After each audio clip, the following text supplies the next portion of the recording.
नमस्कार, जय हिंद, जय भारत। चले मेरे प्यारे बच्चों, आज हम आपको बताने जा रहे हैं कुछ नए सवाल। और ये सवाल बहुत ही इम्पोर्टेंट हैं क्योंकि ये सवाल एनसीईआरटी से लिए गए हैं। एनसीईआरटी का जो मैथ है कक्षा 10 वालों का अभ्यास 7.2 अभ्यास 7.2 7.2 का हम पहला सवाल बताने जा रहे हैं, जो कि दे रखा है। क्या दे रखा है? पहला सवाल आकृति 1 और 2 में, ये आकृति 1 ही आकृति 2 में है। डीई समांतर बीसी, डीई समांतर बीसी के, यहाँ भी डीई समांतर बीसी। अब ये भले आपको ना लग रहा हो कि डीई बीसी के समांतर नहीं है, लेकिन क्वेश्चन में कह रहा है कि डीई और आपका बीसी समांतर है, तो आपको एडी ज्ञात करना है। क्या ज्ञात करना है? एडी ज्ञात करना है। ईसी देखिए, यहाँ से आकृति 1 में ईसी आपको ज्ञात करना है और आकृति 2 में एडी आपको ज्ञात करना है। एडी यहाँ से ईसी, यहाँ से एडी ज्ञात करना है, ये चीज़ है। तो देखिए यहाँ पर क्या कह रहा है। पहला सवाल हल कैसे करेंगे आप? ध्यान से देखिएगा। आप लिखेंगे पहले सवाल के लिए क्या लिखेंगे? चूंकि डीई समांतर बीसी, चूंकि डीई समांतर बीसी के, इसलिए यहां से हम क्या लिख सकते हैं? एई बटे ईसी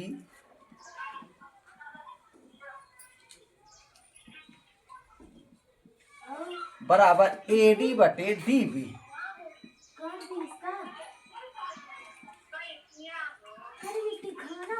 ये हो गया। अब ये हो गया, सभी की वैल्यू को रख दो। तो यहाँ से ए कितना है? 1 सेंटीमीटर। ईसी कितना है? पता नहीं। और डीए कितना है आपका? 1.5 है। और डीबी कितना है आपका? 3 है। तो यहाँ से आप क्या निकालेंगे? क्या निकाल सकते हैं? यहाँ से आप निकाल सकते हैं ईसी बराबर क्या हो जाएगा? 1 गुणे 3 बटे 1.5। यहाँ 1.5 गुना कितना हो जाएगा? 3 हो जाएगा। तो यहाँ से ये हो गया आपका 2 सेंटीमीटर। क्लियर? अब दूसरे में देखिए, दूसरे में क्या पूछ रहा है? एडी ज्ञात करना है। तो यहाँ भी लिखेंगे चूंकि डीई समांतर बीसी के, इसलिए यहाँ से क्या लिख सकते हैं?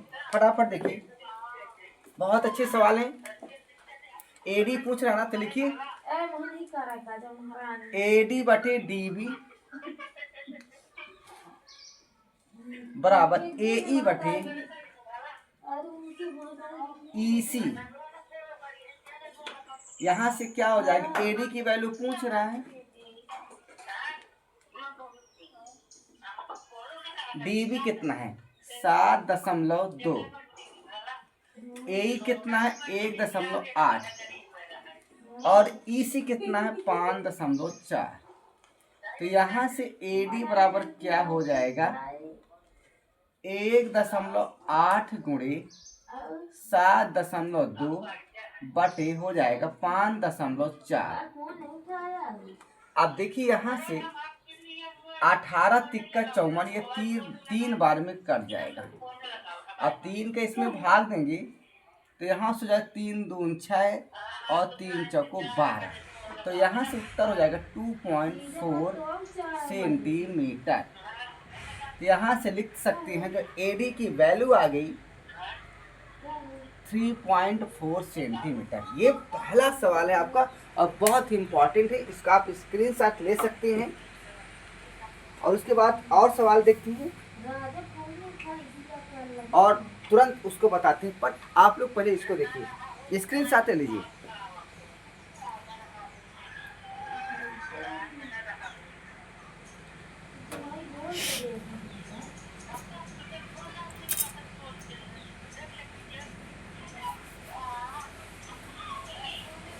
हो गया? चलिए और सवाल देखिए क्या है फटाफट।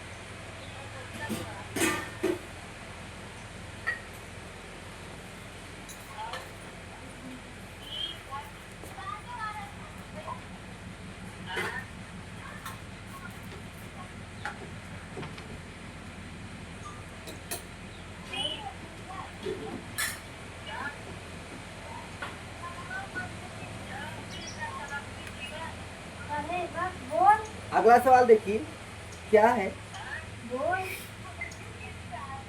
सवाल है दूसरा, इसमें लिखा है पी क्यू आर की भुजाओं पी क्यू और पी आर पर, देखिए त्रिभुज है आपका, ऐसे लिखा हुआ है।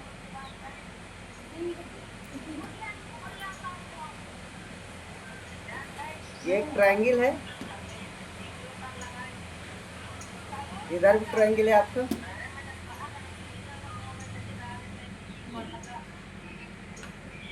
इसका नाम पी क्यू आर, और यहाँ पर आपको 2 पॉइंट दे रखा है ई और एफ।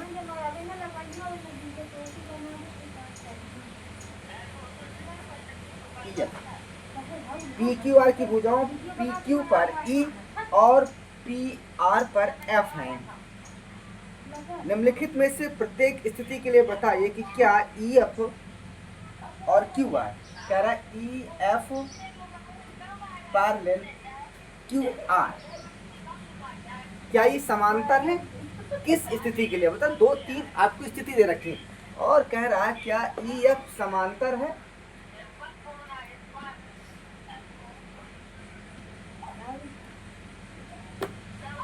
क्या ये समांतर है? स्थिति नंबर 1, स्थिति नंबर 1 दे रखा है, क्या दे रखा है? पीई बराबर 3.9, पीई आपको दे रखा है 3.9 और ई क्यू 3 दे रखा है, ई क्यू 3 दे रखा है और पी एफ 3.6, पी एफ 3.6 और एफ आर 2.4, 2.4। तो क्या इस सिचुएशन के लिए, इस स्थिति के लिए क्या ये कंडीशन सही है? पहला, तो पहले के लिए क्या करेंगे आप देखिए, अगर आप लिखेंगे पहले के लिए यदि E F parallel Q R, तो क्या होना चाहिए? पीई बटे ई क्यू बराबर पी एफ बटे एफ आर होना चाहिए, होना चाहिए, ये आप लिखिएगा, होना चाहिए। तो अब यहां से देखिए क्या हम पीई बटे ई क्यू का मान लिखते कितना है? 3.9 बटे 3, तो यहाँ से हो जाएगा 3 एकम 3, 3 त्रिकाई 9, और इधर से देखिए और पी एफ बटे एफ आर का मान देखिए कितना है? 3.6 बटे 2.4। तो यहाँ से क्या हो सकता है? 12 36 और 12 24 कट जाएगा ना कि नहीं कटेगा? अरे पॉइंट हटा दो, 36 बटे 24, 12 बटे 36, यहाँ हो जाएगा 2 एकम 2, 2 पंचे 10।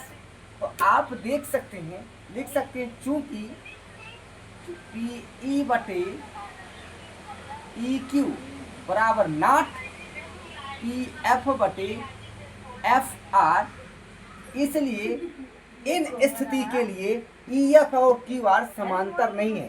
इसलिए पहली स्थिति के लिए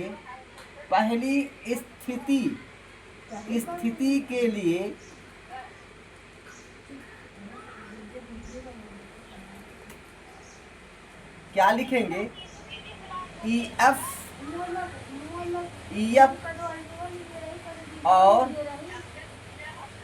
और क्यू आर समांतर नहीं है, ये चीज लिखना है आपको, समांतर नहीं है। ठीक है, स्क्रीनशॉट लीजिए। इसके बाद दूसरी सिचुएशन क्या है देखिए, दूसरी सिचुएशन के लिए क्या है? हो गया। चलिए अब दूसरी सिचुएशन के लिए देखिए, इसको मिटाते हैं।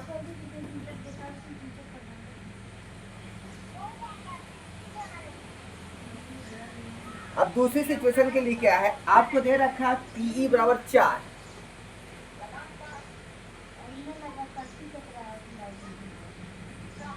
मैं यहीं पर बना दे रहा हूँ पी क्यू आर, यहाँ पर आपका ई है, यहाँ पर आपका एफ है। यहाँ पीई आपको दे रखा है 4, क्यूई 4.5, 4.5, पीएफ 8, आरएफ 9, आरएफ 9। क्या इस सिचुएशन के लिए ईएफ और क्यूआर समांतर हैं? तो जरा देखिए क्या है, 4 बटे, डायरेक्ट ना लिखो यार, पीई बटे ई क्यू बराबर कितना है? 4 बटे 4.5, और यहाँ से एक हो गया। दूसरा क्या है? पी एफ बटे एफ आर बराबर 8 बटे 9। क्लियर है? अब अगर देखिए, अगर हम एक काम करें, अगर हम इसमें 2 का भाग दे दें तो 2 चौको 8, और नीचे 2 चौको 8, 2 पंचे 10, 4.5 आ जाएगा ना। ये समीकरण 2 हो गया ना, यहाँ हो गया ना समीकरण 2, बात एक ही हुआ ना। तो यहाँ से क्या हो जाएगा, चूंकि पीई बटे ई क्यू बराबर हैं पी एफ बटे एफ आर के, इसलिए ई एफ समांतर क्यू आर के। ये यानी दूसरी सिचुएशन के लिए आपका सही है। स्क्रीनशॉट फटाफट लीजिए। और तीसरा सिचुएशन और भी अच्छा है, उसको भी देख लीजिए। आप स्क्रीनशॉट लीजिए, फटाफट लीजिए। ओके, चलिए तीसरा सिचुएशन देखिए। तीसरा सिचुएशन कुछ ऐसे है,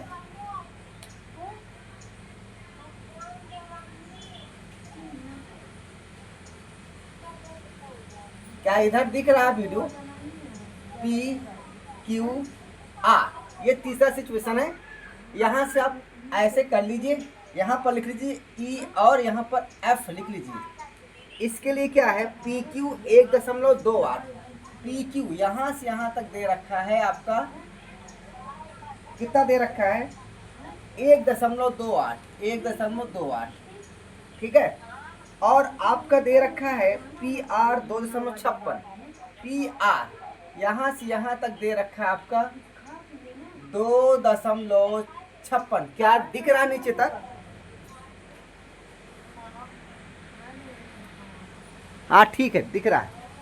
यहाँ से दिख रहा है आपको, परेशान होने की आवश्यकता नहीं है, 56 है। और पीई 8.18, पीई ये दे रखा 0.18, और पीएफ 0.36, पीएफ 0.36। तो क्या इस सिचुएशन के लिए ईएफ और क्यूआर समांतर हैं? ये क्वेश्चन है। तो यहाँ से आप देख सकते हैं, क्या इधर जगह है? हो जाएगा, हाँ हो जाएगा। यहाँ पर देखिए, यहाँ से क्या कर सकते, अगर ये समांतर हैं, पीएफ और क्यूआर समांतर हैं, तो इतना, तो क्या करेंगे, इतना बटे इतना कर सकते हो। तो यहाँ लिखिए पीई बटे, रेफरेंस से कर दे, क्या पेन चेंज कर देते हैं, तो यहाँ से मैं इसको मिटा दूँ थोड़ा सा, तब मजा आएगा।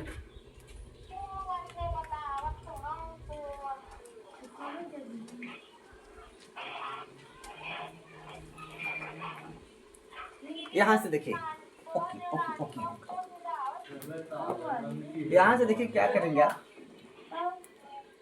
पीई बटे पी क्यू का मान कितना है? 0.18 बटे 1.28। तो यहाँ से क्या हो जाएगा, 2 से काटा दो,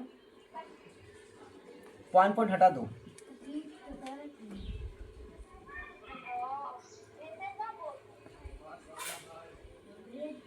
अब यहाँ से 2 9 18, 2 छंग 12, 2 चौको 8, 2 छंग 12, 2 चौको 8, ठीक है।